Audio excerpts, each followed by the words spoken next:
We're getting on this hide tanning project, and I've been flaking out on these hides for weeks. Weather, preferences, energy levels, and just interest in other things, other stuff to do, whatever. This is pretty typical of me with tanning projects. I'll start them and then not finish them, or flake out on them and soak stuff for too long, not stir stuff, all that kind of thing. All the stuff I tell you guys not to do. The reason I know what the mistakes you guys are going to make is because I've made them all myself.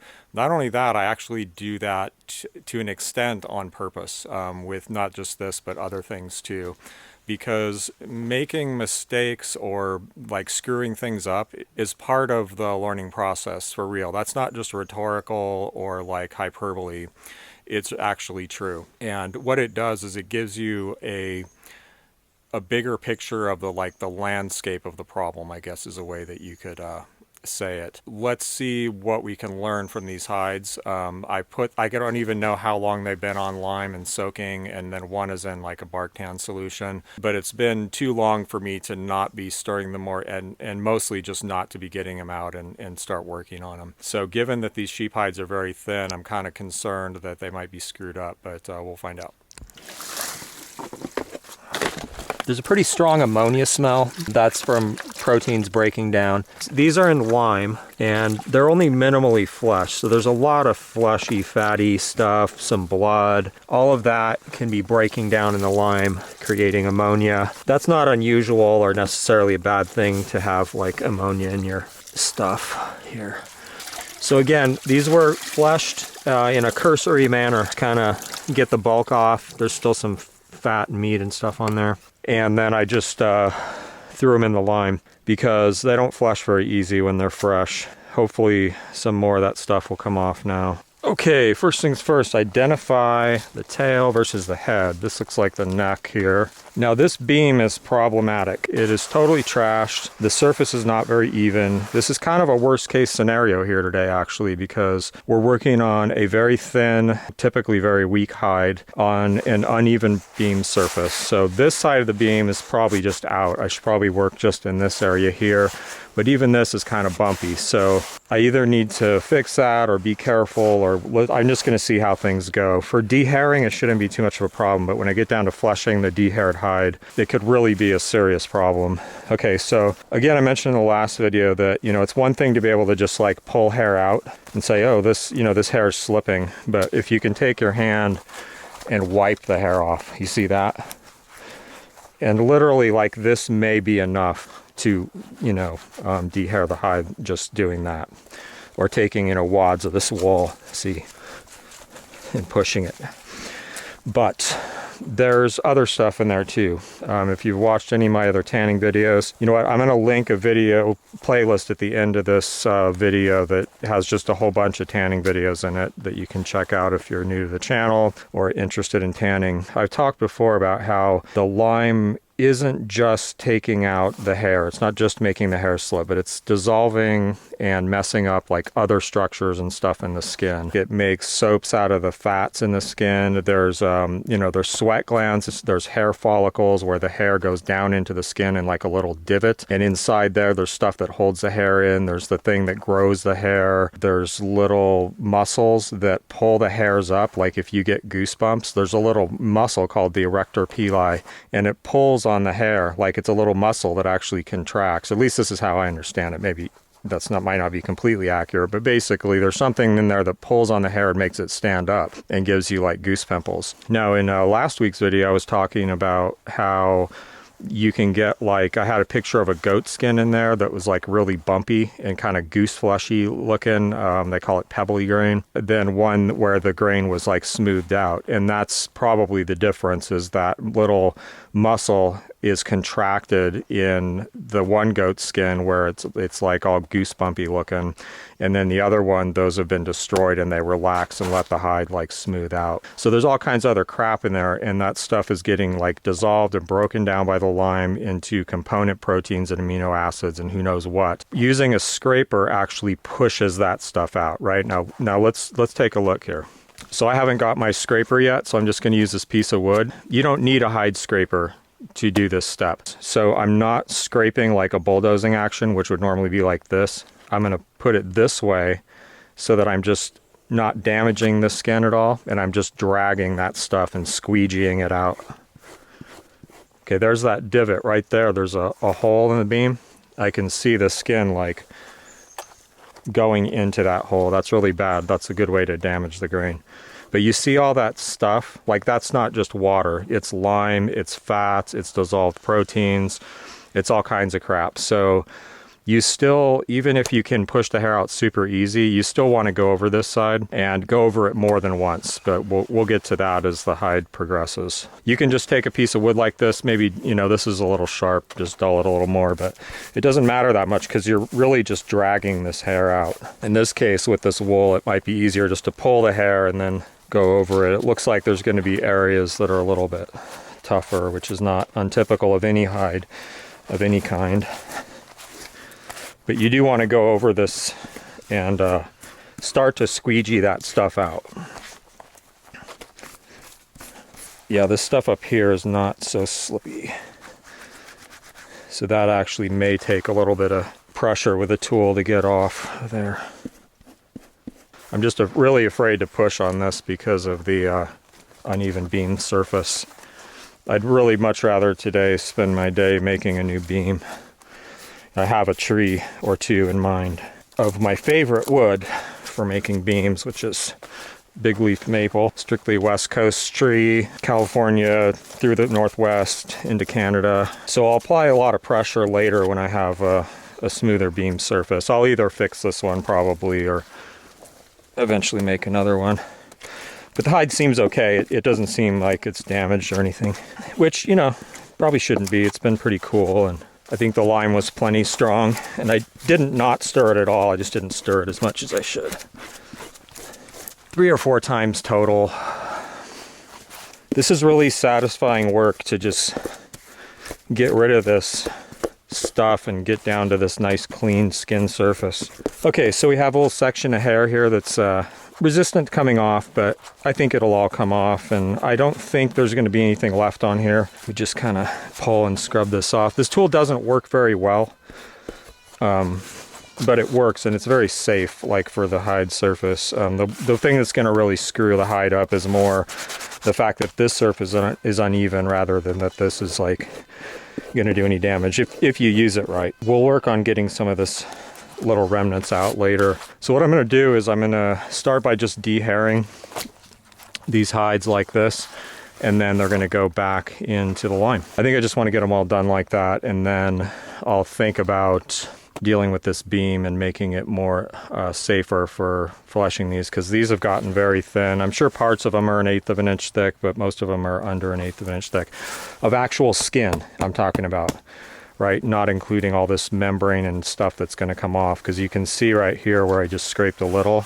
the entire skin is going to get down to this layer and even deeper probably by the time I'm done. By the way, I just got this new apron I'm testing out. I'll let you guys know how that goes. One thing I will recommend is don't buy the cheapest apron. Okay, now this is the neck. I want the neck upward. The hair grows down this way and then kind of starts to go out to the sides, and at the sides of the hide some of it grows out kind of this way. That's kind of the general pattern. And if you're trying to remove the hair, push the direction the hair is pointing like this, it drags the hair follicles out of the skin and squeegees stuff out of the hide easier than if you're going backwards. So if you're going backwards, you're going kind of against the hair, you bend the hair, and then it might break and stuff like that. So you want to work just in the general direction of the hair. You know what I think I'm going to do is anything that comes off easy like this, because this beam is so messed up and I want to fix it anyway to do the fleshing, I'm just going to get the hair out because it's convenient and they're so much easier to handle. And then I'll put them all back in the same lime bath until I start fleshing them, which may or may not be today. So let's just get rid of this hair. That's my priority right now. And this stuff will make great mulch. People mentioned maybe like a little bit, you know, what are you going to do with that wool? You're wasting the wool. I just don't need wool right now, and my county has long been a major sheep wool growing area, and it still is. It's like a hobby of people's. There's a lot of spinners and weavers, including my mom. If I want wool, I can probably get it whenever. This batch of hides, there were like 12 or 13 lamb hides in here. These are maybe like I mean, they're called lambs, but they're actually pretty much grown up. And apparently those people do this, you know, every 3 months or something. So this may be a steady supply of hides if I were to want them. Things don't go to waste here. It's like that concept is kind of relative. So this stuff will make excellent mulch. I mean, it's full of nitrogen, protein, minerals. Now it's full of this great lime, which is charged with nutrients. This tree is stoked right now. It's getting all this lime, all these minerals, all this nitrogen. So you can see, like right here, there's some hair hanging in there. That stuff will come out later. Okay, yeah, I like this. This is a great plan. So I'm just going to do this and throw these back in the lime. And I'll see you guys on the other end of that probably. So you can see I've dragged this lid up here so that it makes kind of a ramp and drains back in here. If I were starting a new batch of hides from scratch, I would put them in this used liquor. And I probably would just add some lime to that if need be. There's stuff in here like these breakdown products, the ammonia and enzymes and who knows what, has an effect on the skin. What effect, and can I control that? That's why I would use this liquor to start finding out. I'm dealing with all different circumstances all the time. I might be tanning hides at any different time of year, so the temperature is going to vary a lot. One time I might have some used liquor to use, but usually it's gone bad by the time I'm ready to tan more hides. Like a professional tanner who does this all the time is obviously going to develop some preferences and specializations around what's available to them and the style of leather they want and whatever they learn as they go and whatever they were taught. And all of that is going to allow them to start to control these processes more and say, oh, okay, well, this liquor's been used 1 time, this liquor's been used 3 times. You know, this is what I want to use to get this particular effect and prepare the skin for tanning. But there's so many wild cards. We're dealing with this just crazy wild ferment of like, who knows what bacteria and chemistry in the lime, temperature, strength. Lime is unusual in that it's more soluble in cold weather than it is in hot weather. But everything else slows down in cold weather, right? Heat makes things happen typically. Yeah, this is very satisfying. Anyone getting the Tom Sawyer effect where you're like, I want to do that? Well, if you were here, I would let you, because then I could go make a tanning beam or wash my dishes. If you buy these Atlas gloves, buy them a size too large. I actually got extra large by accident, and I think that might even be a good thing. The first pair were mediums, and they were really more like small. And other people complain of the same thing in like reviews and stuff. So, okay, so also in these tubs there are some cattle skin pieces, so I'm just going to grab one of those. Some of these are mine and some are my landmates. They brought the hides in. So this side of this hide was the spine, it looks like, and I think the neck is up here. Yeah. Whoa. These are not fun to handle when they're bigger than this. You can do it if you round it out. You could do the whole hide if you want, but it's no fun. If you're going to end up cutting it, cut it before you deal with it. I've made that mistake many times. Now this hide's a lot thicker, so any inconsistencies in the beam surface, those are really largely negated by the thickness of this skin. So I can get away on this with pushing a lot harder right now before I fix this beam or get another one or whatever I'm going to do. So I can start to work some of this gunk out of the skin. I'm probably going to lime this skin longer. We'll see how the hair looks. I would guess that all the hair is actually going to come out, but if it doesn't come out easy, I might want to let this soak a little longer. The hair on this skin really runs more out to the sides.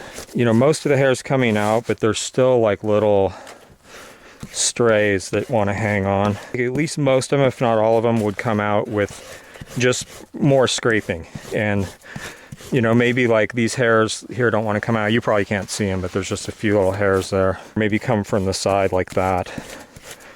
Maybe following the hair a little more closely might help, because I'm just sort of being a little random here, meaning following the direction of the hair. I just think this could use some more soaking.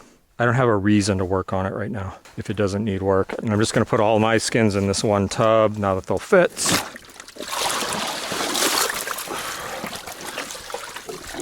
So now I know all my skins are in one tub. And I'm gonna take this slicker. Try not to splash myself in the face. Make sure that the hair side is up or the skin is all the way under. If you use any kind of rocks, bricks, wood, any of that could potentially stain the skin. Like rocks will sometimes have minerals. They might have a little iron in them. They could permanently stain the skin. Just be aware that's possible. I think what I'm going to do with this is just add some more water. I don't think it needs more lime. I think I used plenty of lime. So let me know if you guys like these kind of videos. I really like doing in-depth videos where they're well thought out and I have like the whole, like this is how this works and, you know, organized. There's also a great benefit to doing this, which is like, okay, these are real life problems. This is what actually happens, you know. I have this ideal, I'm like, oh yeah, don't procrastinate, you know, like make sure you stir your hides. And then I'm like, oh yeah, well, I don't stir my hides because I'm a flake and this is what may or may not happen in reality. Okay, in here, I threw a sheepskin in bark liquor. So this is oak bark. It does not smell good. There's quite a bit of flesh left on this hide. There's probably was some blood. This bark did not smell particularly good, but it's not the fermented bark smell. It's more like, you know, rotten. In bark tan skins, that doesn't matter at all. Like if you get any kind of really bad smell, it's going to be gone once you finish the hide and dry it, and it's magic. I don't know how it works, but it'll just smell like leather when it's done. This may be different because of the hair. I don't know. We'll find out, I guess, if this goes okay from this point. So on the last video of this project, Dennis Lanigan, who's a tanner friend of mine, who's one of the more experienced and researched tanners. I mean, he's kind of more in my league of like, you know, reading a lot, wanting to understand how things work, having tried a lot of different tanning methods. I haven't answered those comments by him yet because they were trapped in, there's the neck there. They got trapped in moderation, but he was saying that a couple interesting things. But one thing he said is, yeah, certain types of sheep in his experience have much nicer skins than others. I would guess that these wool sheep here, I don't know what kind they are probably kind of a worst case scenario. What I'm doing right now is I'm pulling out burrs. Did I pull out the hair though? Let's go check. Anyway, I'd guess that he's tanned a lot more sheepskins than I have. He said he wouldn't really recommend that beginners use bark tanning to do a hair on skin because, and I totally agree with his reasoning, which is that you don't understand the tannin content and strength of your liquors yet, and you need a strong enough liquor to tan the skin quickly and preserve it, and almost everybody messes that up the first time around. I've talked about that in numerous videos, and it's just like a real common mistake. Totally understandable. You know, I did it too. So he recommended starting with alum and salt. Now, I don't use alum and salt because I can't gather it. I mean, I can gather salt theoretically. I could gather alum theoretically, but it's, you know, it's not very common. So I just don't really use it. But it's pretty cool. And it's a very ancient method. We're going to see how much easier it flushes now that it's partly tanned. And these proteins here are like shrunk up and like, it's almost like they're dehydrated. The way that they interact with water is different. Okay, so I grabbed a few different scraping tools here. These are tools that I kind of like the most, I guess. Yeah. This one's actually new, and I've been recommending this to people even though I haven't used it a lot. But, you know, there's nothing to unrecommend it so far. I'm going to start with this because it's dull and just see. This skin's going to be very easy to cut.